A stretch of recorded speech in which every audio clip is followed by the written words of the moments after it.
Au commencement était la parole, et la parole est Christ.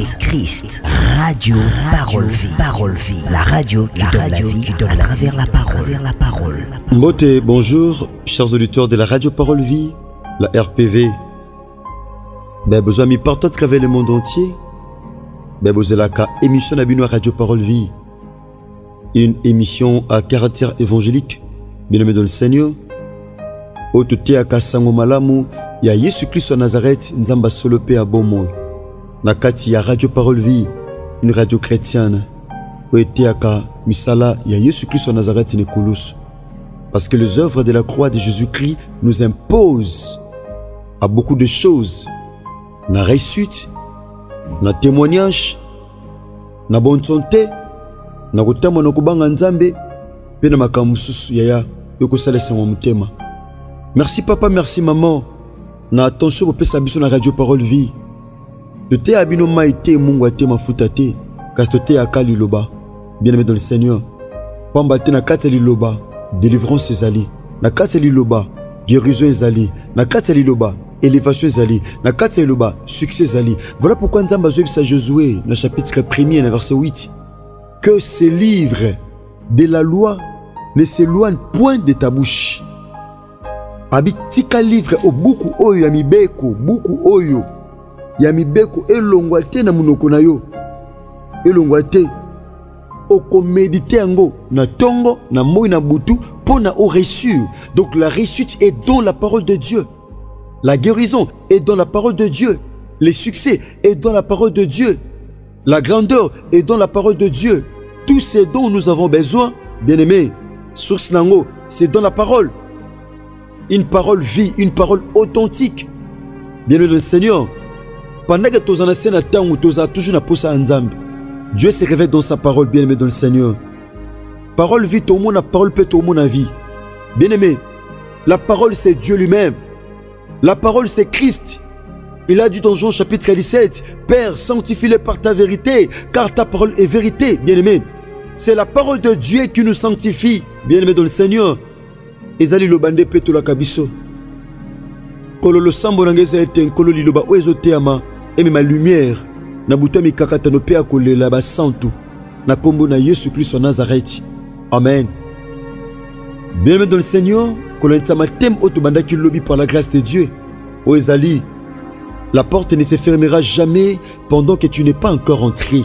Et kuke kokangamate ce qui yona no kotite. Bien aimé mukilo to fandi abukile baturu. Ezam kile batour musufa bazwa liboso musufa bazwa nasuka. C'est comme ça, le monde évolue comme ça. Oya azwi liboso akangela baninga te bana sima porte ezana batobele bazwa bakanitsa bango de basukisa ya tango zwi muta liboso ko kangela bamsu porte te tika porte ko fonga matango yoso koti po muta azolando pa ana posa kota ezate ke so koti okangi porte pour bato bana sima no batika la libanda. Non, mukileza mukili baturu okokota na tongo ya pena muto okota na moi, okokota na moi ya pena muto okota na pokwa. Bien tozoloba, la porte ne se fermera jamais pendant que tu n'es pas encore entré. Écoute ko kangamate ceux qui n'ont eu quotité. Il y a l'objet de définir ça qui la porte comme étant les opportunités. Bien aimé, parfois n'a pas bonnes habitudes, parfois n'a pas bon témoignage, parfois n'a pas bonne relation. Debi kuke fongomaka. Et ça peine à batobele le lo bazol la pourquoi parce que bazanga batobako fongola bango ba porte. Na domaine moko songolo. Ya musala, na politique. Na domaine moko songolo bien aimé dans le Seigneur. Na vie chrétienne pe na makambebele, muto fongola porte azate. Yaya, mais muto zana ba capacité. Nous avons intelligence et sagesse. Mais ma porte est moins fondamentale. Pourquoi? Parce que on a une relation. Mais j'aimerais te dire, bien aimé dans le Seigneur, vous qui me suivez, en ce net moment, au cause de la moutute, au cause de la relation, mais chose à bien ensemble, vous avez un témoignage à malam. Il y a un nzamba ko fongolo porte. Parce qu'il a dit lui-même dans Jean chapitre 10, je suis la porte de la bergerie. Celui qui entre par moi, il sortira, il trouvera au-dessus du pâturage. Celui la porte de la bergerie. Chose à la moutako fongolo porte, mais il y a un Dieu capable. Et au fongolo ba porte. Il y a un Dieu capable de faire l'opportunité. soza ba relation te wana bande côté na ba entreprise moko songolo yaya pour ba fongolo porte mais il y a un Dieu social et confiance ako fongolo kuke bele me muto kota ki avant yo azo ka des chances tu peux grâce à kota muto liboso ngolo ba teke nenga kota kangi porte non mais pendant que yo no koti te porte ko kangama te yaya porte wana bonne santé ko kangama te pendant que yo no bikite na pasi ozo tungiso na maladie ozo tungiso santé zo tungisa o mela bakisi oui porte à guérison ne kangami te et o kangama pe jamais de ko non ozu mwana te ko kanisa te ba zu bana bakangi ba porte ya maternité non porte maternité tikali ko fongoma po yo pe o koto bota mais ba sali si fête lelo ba porte ba sali de fête kangami te ya ba porte ça toujours ko fongoma po yo kwa na sima yo pokota muto amati avion lelo akangi porte avion te muto azwi visa lelo akangi pe porte ambassade te muto abali lelo akangi porte mabala te muto atombwami lelo akangi porte élévation te muto ateki lelo akangi pe porte marché te akangi porte te yaya yo fokota kotika la libanda te na kati ya Bible na livre Actes des Apôtres yaya tokomona misala bantoma tokomona comment il y avait un paralytique azaki devant la porte de l'église devant porte à temple appelée la Belle bien-aimé dans le Seigneur azaki libanda pona osenga mbongo il y avait une loi et empêchaki akota na kati pourquoi parce qu'azaki na infirmité corporelle infirmité ne pesaki nzela ta kota yaya tango amoni Pierre na Jean kopousa na pona kokota na heure ya culte la Bible dit a fixé bango regard azozela quelque chose ko ute pa na bango Père alobaki je n'ai ni argent ni or mais c'est que je te les donne au nom de Jésus-Christ de Nazareth lève-toi et marche aussitôt mutuana telemaki patambulaki il y avait une loi empêchée qu'à kota na temple anda ko senga mbongo mais ce jour là kotaki atikala ite libanda bien-aimé, pendant que Ndekwana a kota quitté la porte église qui jamais au Kangama, la porte du temple ne pouvait jamais se fermer. Bien-aimé, tout le temps qu'il obéit sur loi des rois, chapitre 5, comme on a 10e verset, tina verset nango 14. Elisa yokaki, abiboye bisaya a, bien-aimé, tangu ya yaki, Elisa bi bokende ko yebisaye akene ko miboka 7 fois na mer Jourdain. Abimeye akosala beponani est-ce que biso kuna na suri bibala minene za kuna eleki bibala israélité no kape komiso kuna kuna pona bika bien-aimé ezana bato belé ba ocha doute na maloba basali na nzambe parce que bazo komitala obaza bazo tala pe obaza nango bien-aimé cet homme alingaka raté guérison alingaka raté miracle à cause ya komitala ezana bato belé à cause de la rang social naye, à cause de standing naye, à cause de la connaissance naye, à cause de la puissance naye, à cause de la mbongo naye, à cause de la connaissance naye, à cause de la succès naye, à cause de l'élévation. Yaya, Dieu peut utiliser n'importe qui. Dieu peut utiliser Mouto Ozoko humilié de manière à ce que au mona accomplissement aux anango lokola bilaka. Abi est-ce qu'il y a quelque chose pourquoi? Est-ce que bisona bibaleza tengana kanisaki? Soki ayoki kengana ye akoya ye moko alors que c'était une personne qui avait la lèpre. Lèpre c'est une maladie contagieuse. Même dans la Bible, la lèpre se guérissait en distance. Tant que une maladie à lèpre, ils ont représenté péché, faux à la distance. Un sacrificateur, on s'est présenté.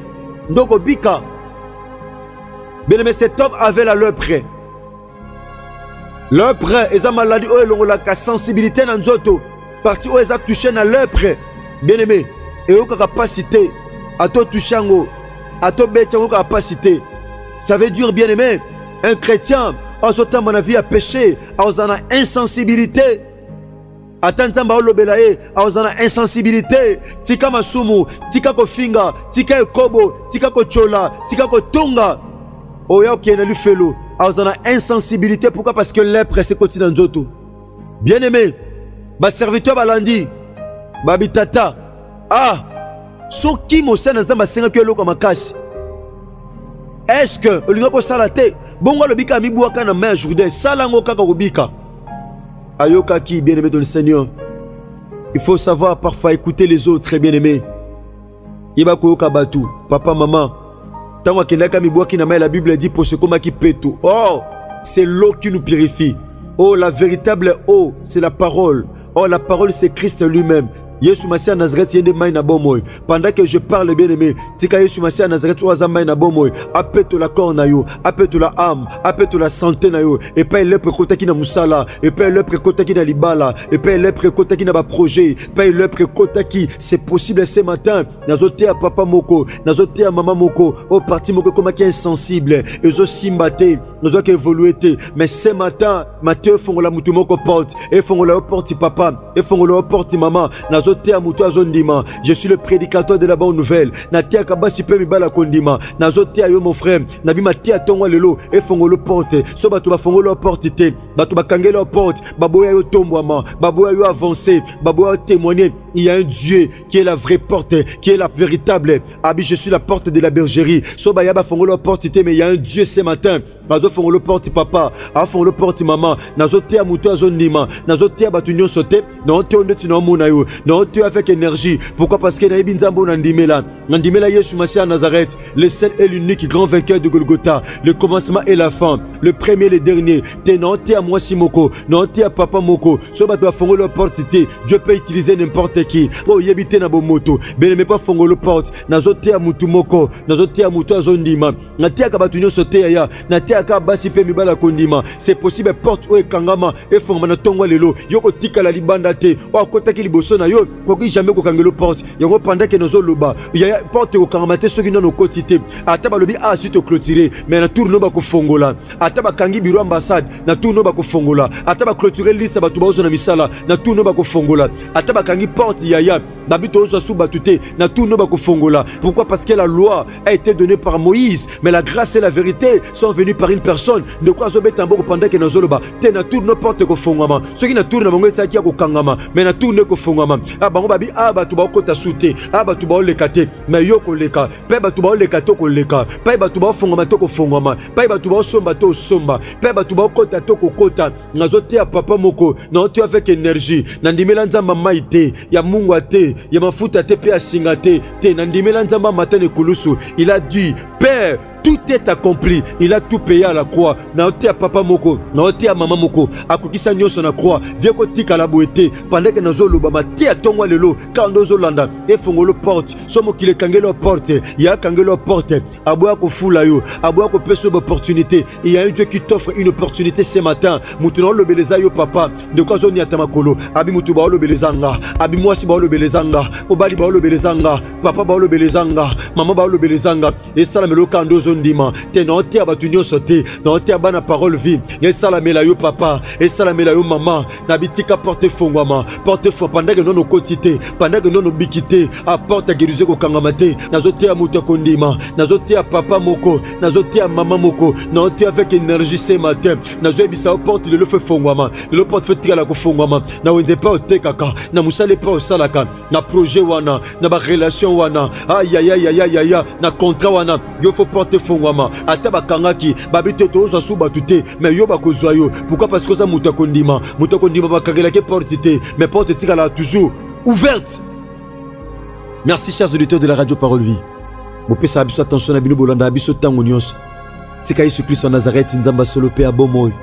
Nzamba bikamo pe elonga asala bino ngolu pe bolam. Noloba tango nyonso je suis le prédicateur de la bonne nouvelle. Natia kabasi pe mibala kondima. Merci papa, merci maman. Tika Yesu Christ en Nazareth apambola bino. Ndeko simami na matia. Bien-aimé, songo bandozo matia lokola biso. Yaya, nanzela WhatsApp pe nanzela ya réseaux sociaux mobimba. Okomeli biso na plus 243 89 670 76 01. Ozanga pasteur Herbi leki na yo, mwana na yo, pasteur na yo. Yaya nayo ozale kiliboso nangai. Merci à mes frères bien-aimés, tozomona ingénieur Gersa Pemba Meamona, Chris Kundenga Enoch pe ndeko Trésor Ntingi, Yesu Masana Zakata Sabno Bolam. Zomate au partager en sozo na batuba partager ba lien ozo sekisa. Zo pesa nzambe lokumute ya mais du moins partager matia au ponzamba futa yo autrement. Merci, que Dieu vous bénisse. Au commencement, était la parole, et la parole, Christ. Radio Parole Vie, la radio qui donne la vie à travers la parole.